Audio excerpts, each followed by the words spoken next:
मला एक सांगा, तुम्हाला पण असं कधी वाटतं का हो? म्हणजे खूपच कंटाळा आलाय, काहीच करू वाटत नाहीये, मस्त कोणीतरी आपल्याला हातात आणून देईल, मस्त आपण आयतं जेवण करू, असं तुम्हाला पण कधी कधी वाटतं का? कधीतरी एखादा दिवस इतका बोर येतो की आपल्याला काहीच करावंसं वाटत नाही. तसंच आज माझ्यासोबत देखील झालं.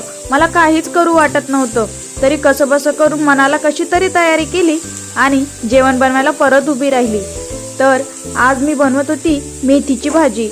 तर मेथीच्या भाजीमध्ये आपलं नेहमीचीच, जसं आपण सर्वजण बनवतो तशीच मीही बनवत होती. म्हणजेच फोडणी द्यायची आहे, त्याच्यात लसूण, कांदा, जिरं वगैरे अशी फोडणी देऊन त्यात ही भाजी मस्त धुवून टाकायची आहे.